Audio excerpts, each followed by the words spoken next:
पुढील आठवड्यात कापसाचे दर होणार पुन्हा 10,000 रुपये पार। आंतरराष्ट्रीय बाजारामध्ये कापसाचे बाजारभाव वाढले तर देशातील ज्या महत्त्वाच्या बाजार समिती आहे, मग त्यामध्ये त्या ठिकाणी पारशिवनी बाजार समिती असेल, हिंगणघाट बाजार समिती असेल, अकोला असेल, जालना असेल, अशा बाजार समित्यांमध्ये सध्या कापसाला 8,000 रुपये प्रति क्विंटलचा बाजारभाव मिळतोय। एकंदरीत इराण आणि इस्रायलच्या युद्धाचा परिणाम म्हणून अमेरिकन डॉलर वाढला आणि अमेरिकन डॉलर वाढल्यामुळे कापसाच्या दरामध्ये त्या ठिकाणी वाढ झाल्याचं चित्र त्या ठिकाणी दिसून येते। पेट्रोल उत्पादनांच्या महागाईमुळे आर्टिफिशियल फायबरच्या ज्या काही किमती आहेत त्या आता वाढल्या आणि यालाच पूरक उपाय म्हणून त्या ठिकाणी कापसाचे बाजारभाव देखील त्या ठिकाणी पुन्हा वाढलेले दिसत आहे।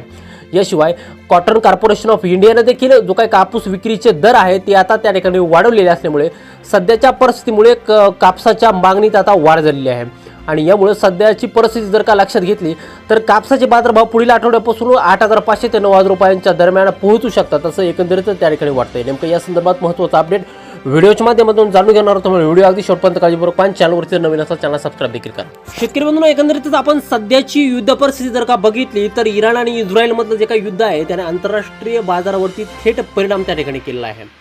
या युद्धामुळे प्रमुख कापूस आयात करणाऱ्या देशांसाठी भारत हा एक विश्वासार्ह पर्याय त्या ठिकाणी बनला आहे आणि त्यामुळे आता मागणी वाढलेली आहे। ही मागणी युद्ध संपल्यावरती कशी राहील याबाबत अनिश्चितता आहे, परंतु सध्या शेतकऱ्यांनी आतापर्यंत मिळालेल्या वाढीव भावांचा फायदा हा त्या ठिकाणी घेतला पाहिजे।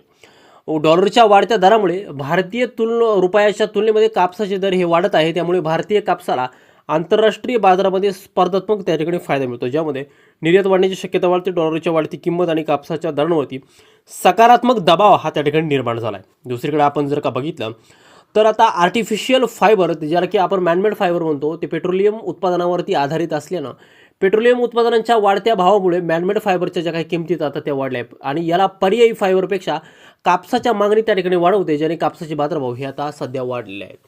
दुसरीकडे आपण जर का बघितलं तर कापूस बाजारातील अनिश्चितता आणि आंतरराष्ट्रीय परिस्थितीचा सखोल अभ्यास करून CCI म्हणजे कॉटन कॉर्पोरेशन ऑफ इंडियाने देखील कापूस विक्रीचे जे काही बाजारभाव आहेत ते आता त्या ठिकाणी वाढवलेले आहेत।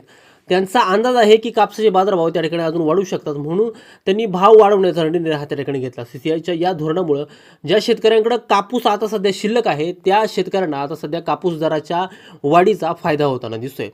दुसरीकडे आपण जर का बघितलं तर सध्या कापसाचे बाजारभाव हे चांगले असल्याने शेतकऱ्यांनी भाव टिकून राहतील याचा विचार करून विक्रीचा त्या ठिकाणी निर्णय घेतला पाहिजे। उन्हाळ्याच्या काळामध्ये कापसाच्या वजनामध्ये त्या ठिकाणी घट होण्याची शक्यता असते, त्यामुळे जास्तीत जास्त फायदा घेण्यासाठी सध्याच्या वाढीव भावामध्ये विक्री करणं हे त्या ठिकाणी फायदेशीर ठरू शकतं।